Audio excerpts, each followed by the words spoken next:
Muchos de nosotros nos gusta que nos reconozcan o no.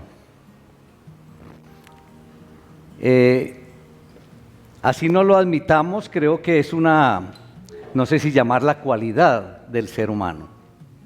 Esta semana me llegó en uno de esos mensajes en el WhatsApp una frase de un actor de cine. No sé si realmente la frase sea de este actor, de Will Smith. Y decía la frase: usar ropa barata no es señal de que estás arruinado. Recuerda que tienes una familia para mantener y no una sociedad para impresionar. Me llamó mucho la atención esa frase. Y realmente creo que en muchas ocasiones caemos en ese error. Por tratar de agradar, por tratar de impresionar a las personas, entonces de pronto dejamos a un lado cosas importantes o le damos, digamos, valor a algo que realmente no lo tiene. Y no dimensionamos los compromisos que logramos o que adquirimos para lograr esa aceptación o impresionar a las personas. A veces no llegamos a dimensionar las consecuencias que ello nos trae. Tenemos una ansiedad profunda de reconocimiento. A veces no admitimos una realidad del ser humano, pero creo que es una realidad de todos nosotros. Nos encanta, nos gusta el reconocimiento. ¿A quién no? Y el Señor, a través de su palabra, tiene una enseñanza hermosa acerca de este tema. Por eso los invito, hermanos, para que abran sus Biblias en el Evangelio de Mateo. Nos vamos a ubicar en el capítulo 14. Dice la palabra del Señor, la leo en el nombre del Padre, del Hijo y del Espíritu Santo. Amén. En aquel tiempo, Herodes el tetrarca oyó la fama de Jesús y dijo a sus criados: este es Juan el Bautista, ha resucitado de los muertos y por eso actúan en él estos poderes. Porque Herodes había prendido a Juan y le había encadenado y metido en la cárcel por causa de Herodías, mujer de Felipe su hermano. Porque Juan le decía: no te es lícito tenerla. Y Herodes quería matarle, pero temía al pueblo porque tenían a Juan por profeta. Pero cuando se celebraba el cumpleaños de Herodes, la hija de Herodías danzó en medio y agradó a Herodes, por lo cual éste le prometió con juramento darle todo lo que pidiese. Ella, instruida primero por su madre, dijo: dame aquí en un plato la cabeza de Juan el Bautista.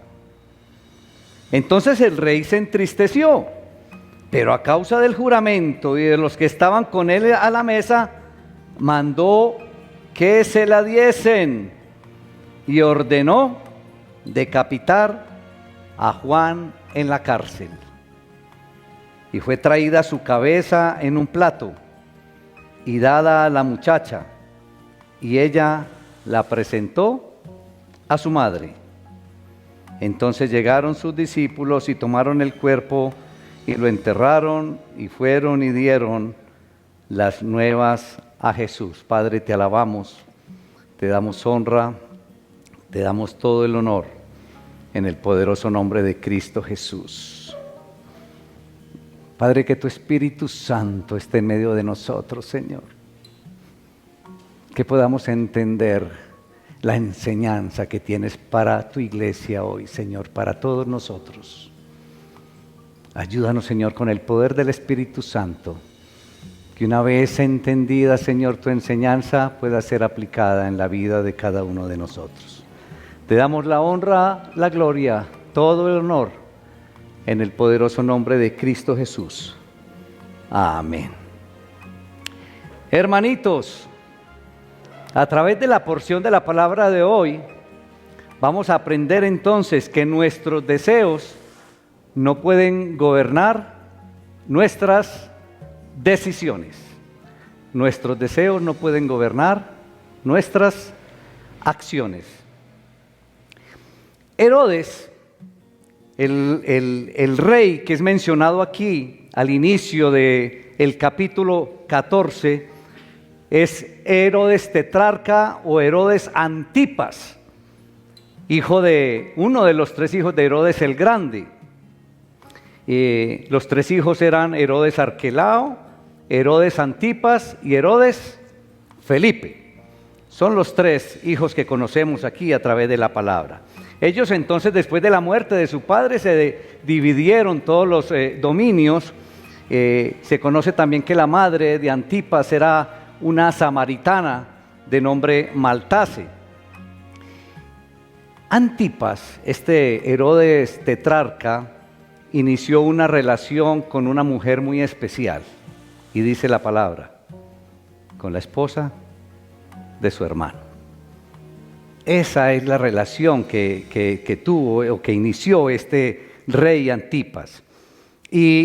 Pero ahí no queda la cosa.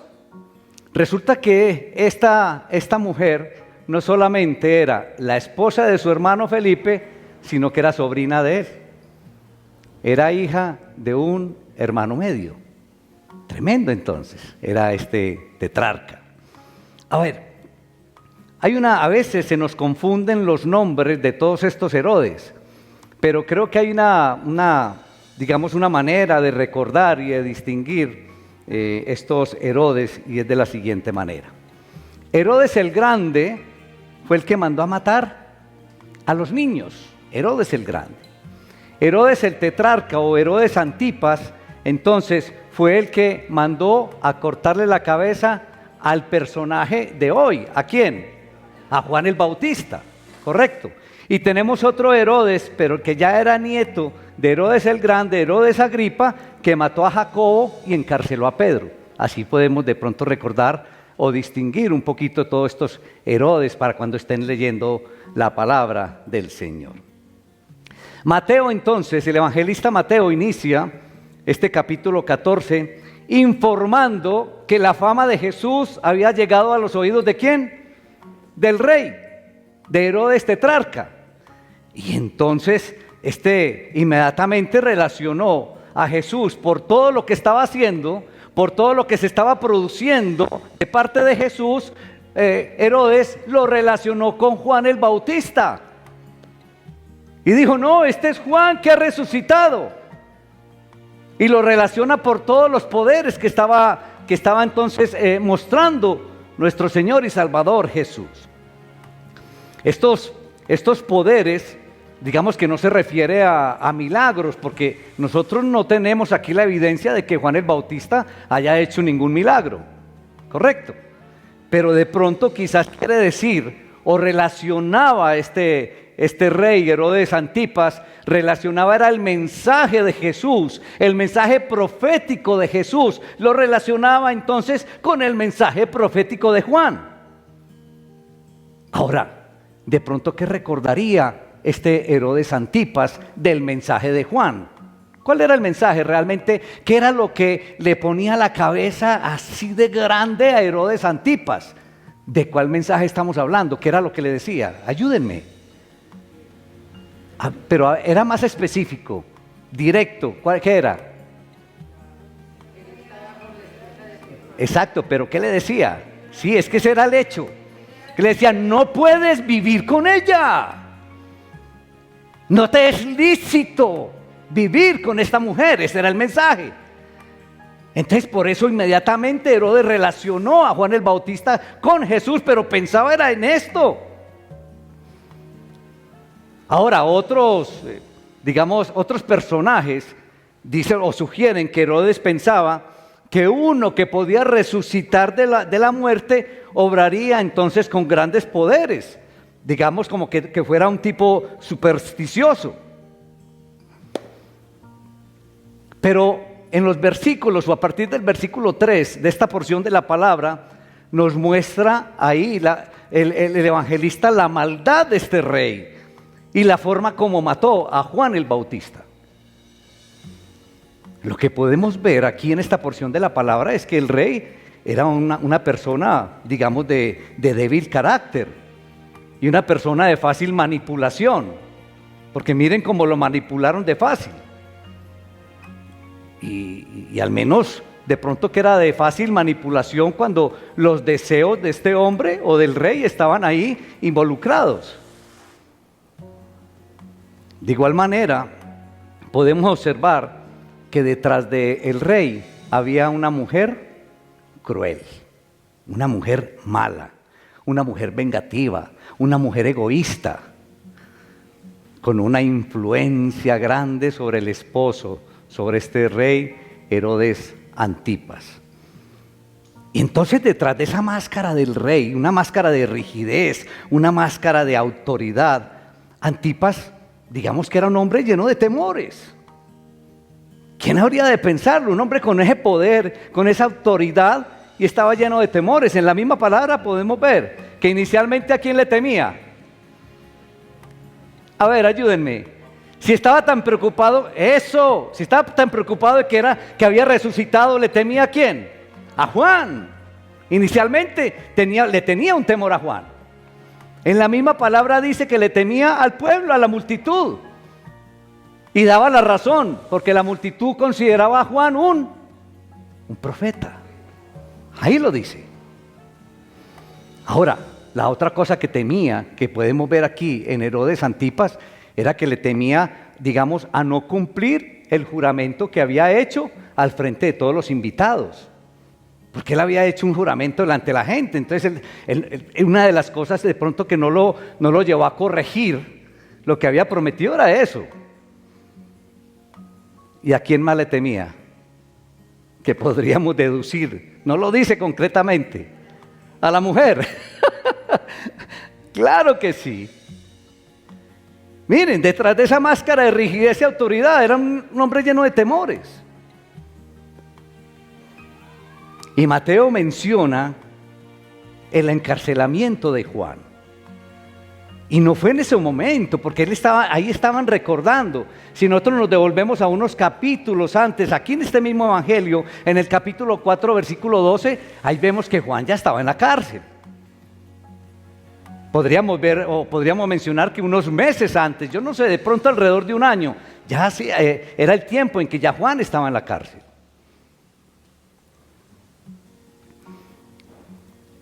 El coraje y la integridad de Juan el Bautista se ven en esa denuncia que le hacía al rey del momento, mis hermanos, y le hacía esa denuncia una y otra vez cuando le decía, y ahí en el versículo 4 lo encontramos: no es correcto que vivas con esta mujer.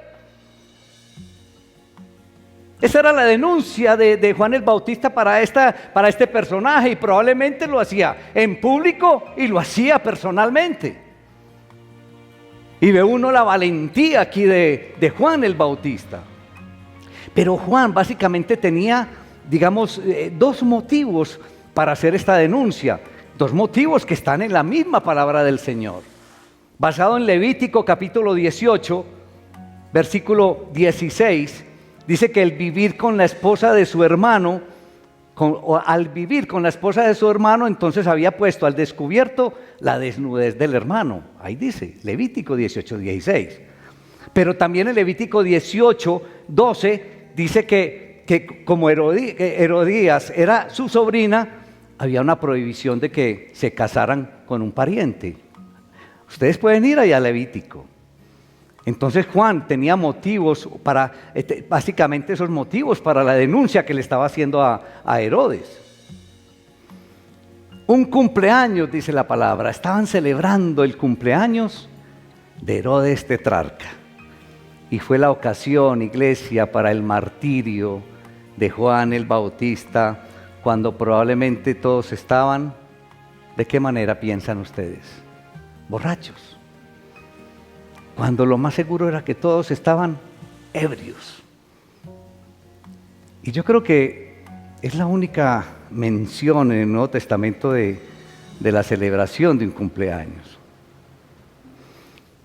Salomé, la hija de Herodías, aparentemente una señorita atractiva.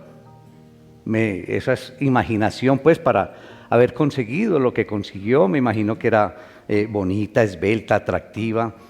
Entró entonces para entretener a todos los invitados con una danza seductora, pero creo que tenía un objetivo básico.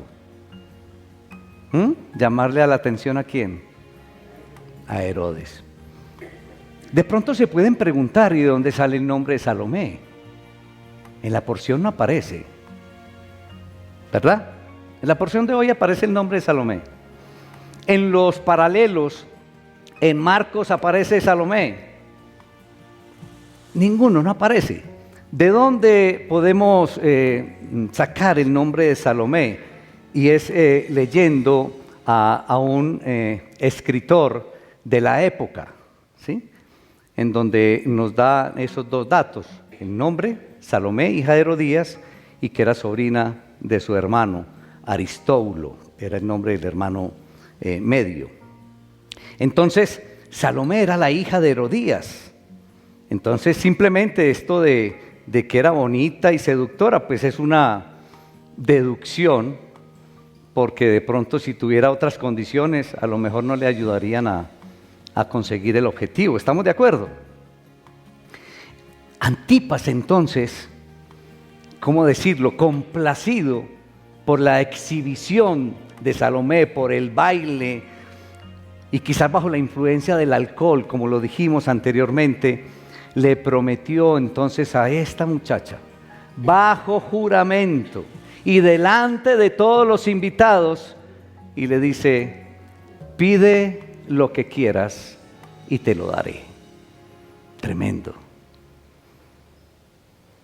Y según el relato de Marcos, que nos ayuda a entender un poco más aquí la porción de hoy, Salomé salió y consultó a su mamá.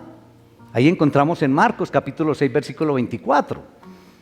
Y aquí también encontramos que una vez instruida por su madre, entonces señaló, yo me imagino, hermanos, recuerden siempre cuando estén leyendo la palabra, cerrar los ojos, imaginarse colores, situaciones, y simplemente imagínense una bandeja ahí encima de una mesa, y esta muchacha Salomé, después de que le dijo Herodes: pide lo que quieras y te lo daré, y después de ir y consultar y hablar con la mamá y venir con la instrucción clara y decirle al rey: quiero la cabeza de Juan el Bautista en ese charol. ¿Ustedes se imaginan eso? Es que se lee de carrera y uno a lo mejor no dimensiona esto. Pero ustedes se imaginan la petición y el señalar incluso el charol o la bandeja donde quería que le trajeran la cabeza de Juan el Bautista. Eso es tremendo. Quería la cabeza de Juan en una bandeja. Y todo esto nos lleva a deducir que obviamente que era el plan de la mamá. Esto no era el plan de Salomé la hija, era el plan de la mamá para cumplir el propósito de matar a Juan.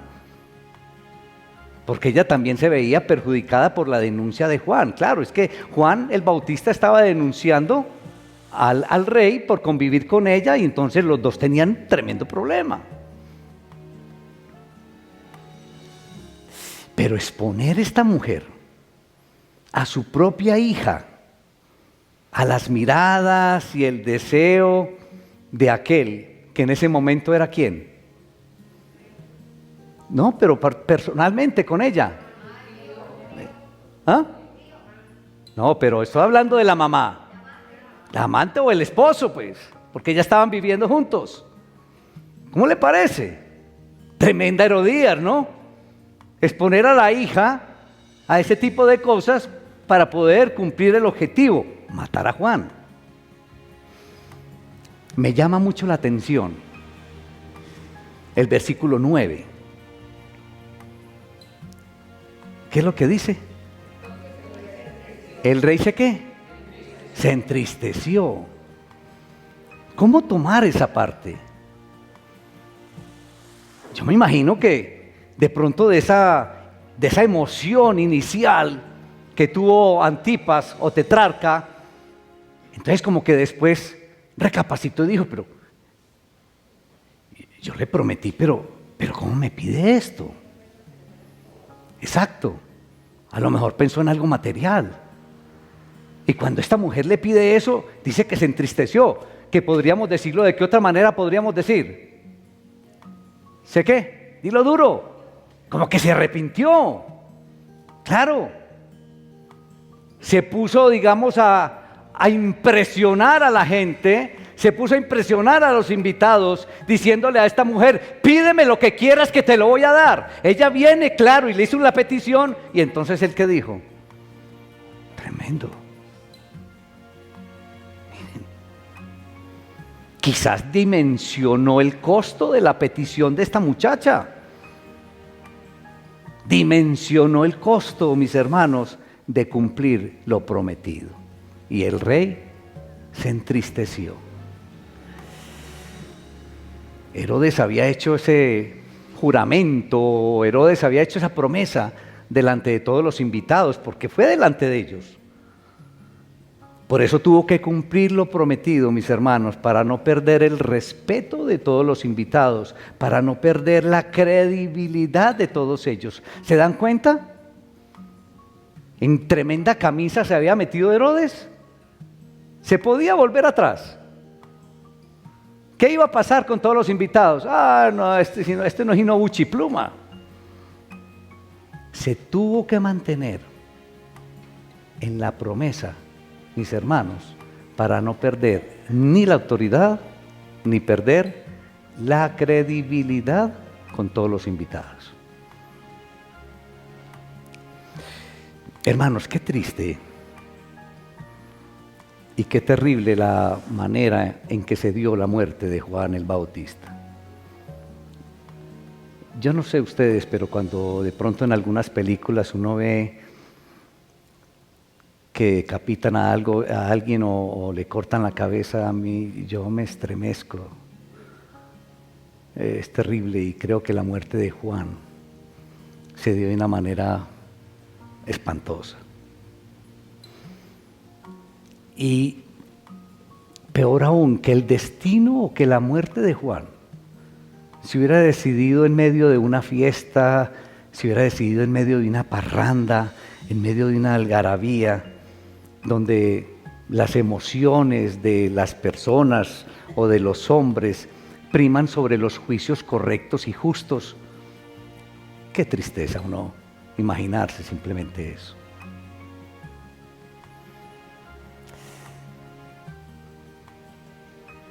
No podría imaginarse a Herodes incitado por los atractivos y agraciados movimientos de esta mujer, y que lo estaba haciendo, digamos, adrede.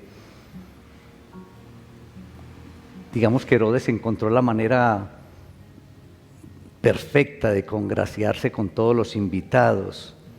Claro, porque inicialmente, antes de que esta Salomé le hiciera la petición, esto de decirle a la mujer de entrada, pide lo que quieras que te lo voy a dar, ¿para qué era? ¿Para qué era?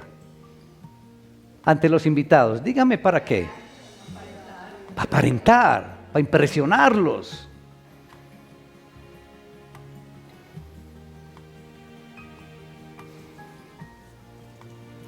Esta es la manifestación de una oferta generosa de parte del rey que con seguridad estaba impresionando a todos los presentes.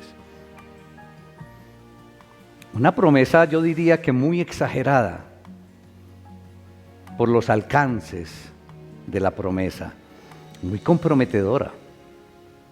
Sin embargo, revela que este rey lo que habló fue lo primero que se le vino a la mente. Yo creo que si él hubiera pensado un poquito antes de hablar, no hubiera dado una promesa de este tipo. Simplemente que a la loca manifestó lo primero que se le vino para agradar, impresionar a las personas sin dimensionar o sin medir las consecuencias de sus palabras, las consecuencias de su promesa. De esta manera, entonces, iglesia, murió Juan el Bautista, víctima del descontrol de un perverso gobernador en su fiesta de cumpleaños.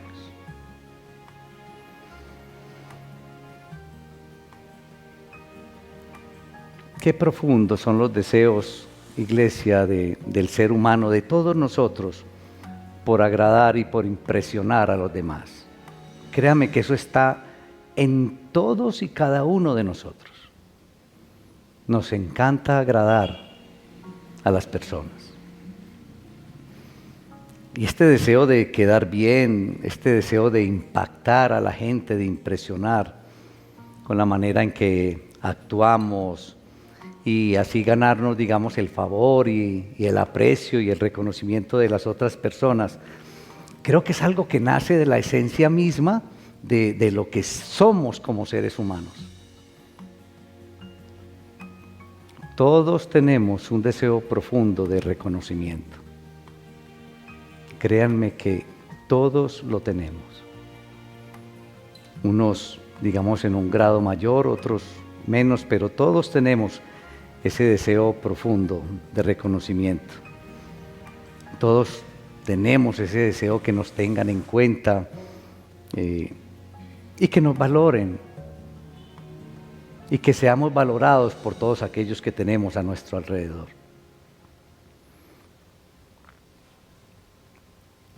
Por ejemplo, en muchas personas que durante el recorrido de su vida de pronto han experimentado heridas o vienen heridos de alguna manera porque se levantaron en un hogar sin afecto, esta necesidad de ser reconocidos, de agradar, créanme que se convierte en una obsesión en estas personas. Es una realidad. Se esmeran entonces por servir continuamente a las personas, pero con el ánimo de recibir expresiones de gratitud y de aprecio. La historia de este rey, Herodes tetrarca, ilustra hasta qué punto podemos llegar a enredarnos si permitimos que esos deseos o que nuestros deseos gobiernen nuestras acciones.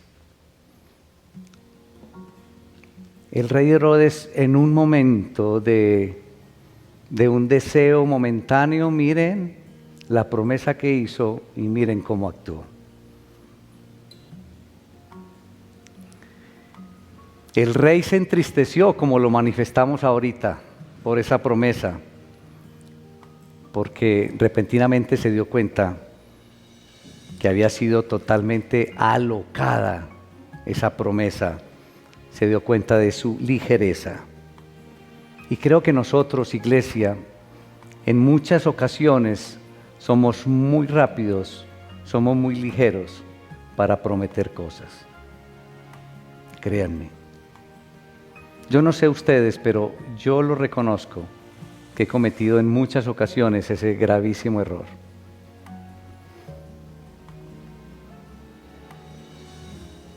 Y ese deseo de no, digamos, de no acabar o de no desprestigiar su propia imagen frente a todas las personas, que es lo que nos pasa a nosotros, de conservar nuestra imagen, de no despreciar, de no desprestigiar entonces nuestra imagen.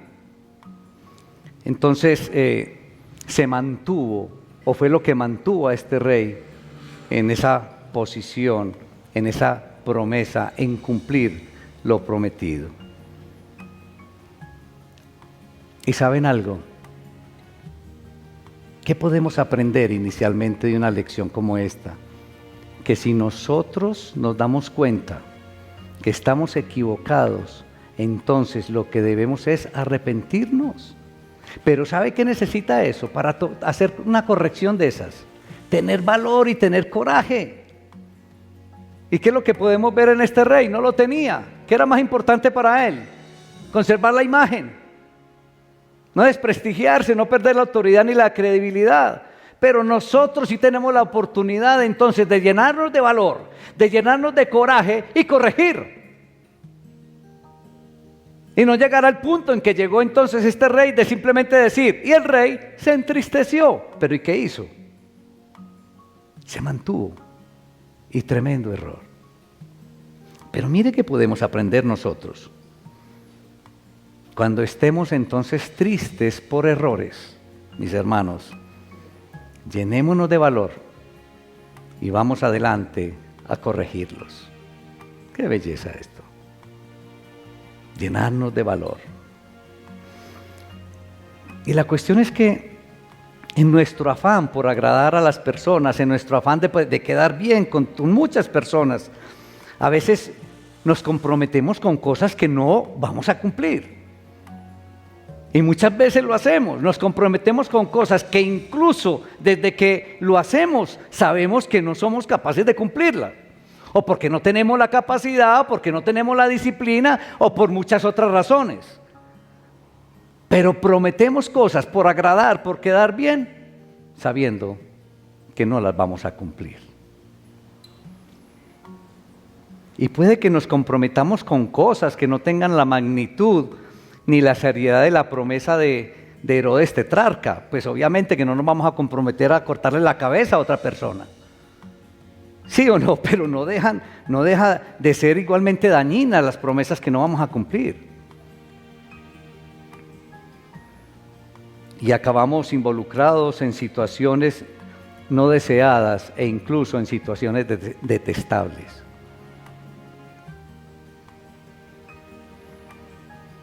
Por esta razón, muchas veces el cumplimiento de nuestro compromiso, de nuestra promesa, va acompañado de lamentos y va acompañado de quejas. Simplemente, muchas veces, porque obramos como obró Herodes el tetrarca. Prometemos algo y después, para no quedar mal, la acabamos de embarrar, haciendo lo que prometimos, sabiendo que estamos haciendo mal. Y aún, quizás más importante que esto, las palabras impulsivas, esas palabras que nosotros pronunciamos de momento a la loca, mis hermanos, con el pasar del tiempo, acaban o derrumban la credibilidad de nuestra con muchas personas. Y por eso es que a veces no nos creen como padres, a veces no nos creen como madres, a veces no nos creen como hijos, a veces no nos creen como hermanos, a veces no me creen como esposo, a veces no te creen como esposa, a veces no te creen como un trabajador de una empresa, a veces no te creen como un empleador. Y lo que es peor aún, a veces no nos creen como creyentes, como cristianos.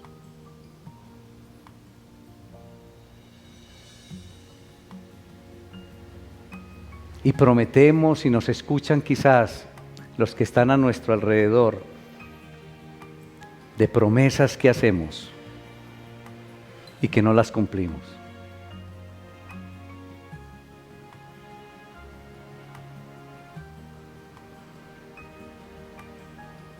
Porque en muchas de nuestras promesas, muchas de las palabras impulsivas, esas que pronunciamos así de buenas a primera, a la loca, mucho de aquello prometido, mucho de aquello expresado para impresionar a otros, no lo podemos cumplir. Corremos entonces el riesgo de que se nos conozca como personas cuya palabra tiene poco peso o poca credibilidad. Miren, cuando Jesús enseñó, por allá en el Evangelio también de Mateo, en el capítulo 5, que nuestro hablar debía ser sin juramento. ¿Se acuerdan cuando dice que tu sí sea sí y que tu no sea no? Él estaba refiriéndose a la sencillez de nuestras expresiones. Y esta sencillez incluye también, hermanitos, una economía en el uso de las palabras. Y entonces esto nos invita a ser más pausados. Esto nos invita entonces a pensar antes de hablar, a meditar, como en estos días estuvimos también recibiendo del Señor, a la hora de comunicarnos con otras personas o a la hora de hacer nuestras promesas. Pensar, meditar, ser más pausados cuando vamos a comunicarnos. Y de esta manera, iglesia, tengan la plena seguridad que vamos a evitar quedar enredados con nuestras palabras, quedar ligados con nuestras promesas, promesas que muchas veces salen de la boca simplemente. ¿Cuántas promesas hacemos? O simplemente como reflexión, pregúntate, ¿cuántas promesas has hecho?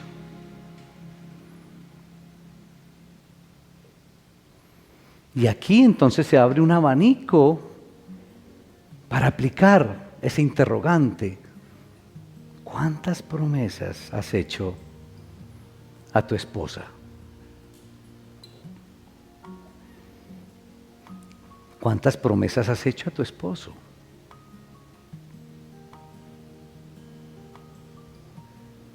¿Cuántas promesas has hecho en tu familia, a tus hermanos, a tu madre, a tu padre?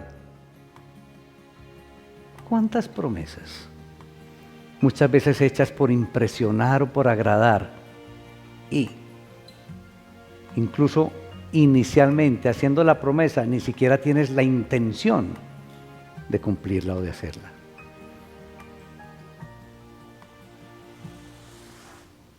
Pero creo que el Señor nos está haciendo un llamado hoy a todos nosotros, a que seamos más pausados en las promesas y que realmente prometamos lo que vamos a cumplir. Pero también, si nos damos cuenta que una promesa hecha es para mal, que tengamos entonces el valor, el coraje de corregir a tiempo.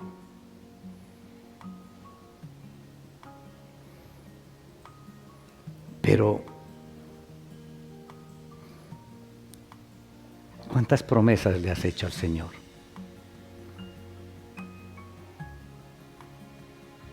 ¿Cuántas promesas le has hecho al Salvador? Y de pronto estás en un mensaje como este y le dices al Señor, Señor, yo te prometo que voy a venir con mayor frecuencia a la iglesia. Y sales, se te acaba la emoción y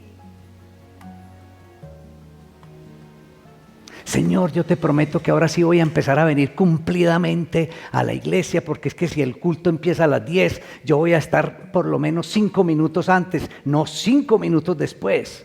Prométele, pero cúmplele. ¿O es que acaso no es importante para ti este encuentro con el Señor? Es que este encuentro no es con el pastor, ni con ningún líder de la iglesia, no, este encuentro es con el Señor. ¿Cuántas veces le has prometido al Señor y no le cumples? Y entonces hablamos de orar y entonces le dices, sí, Señor, es que yo te prometo que ahora sí, diariamente voy a sacar los 30 segundos para orarte. ¿Le cumples?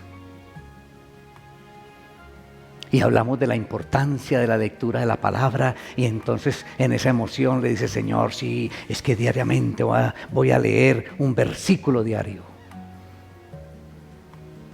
Y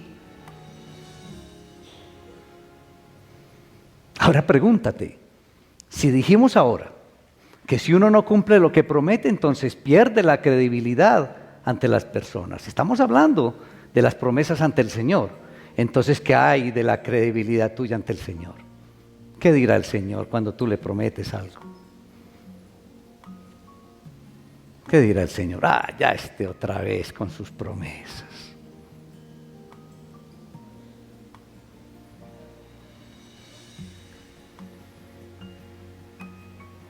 Yo creo que en un mensaje como este, en una enseñanza como esta, qué bueno que reflexionaras, hermanito o hermanita.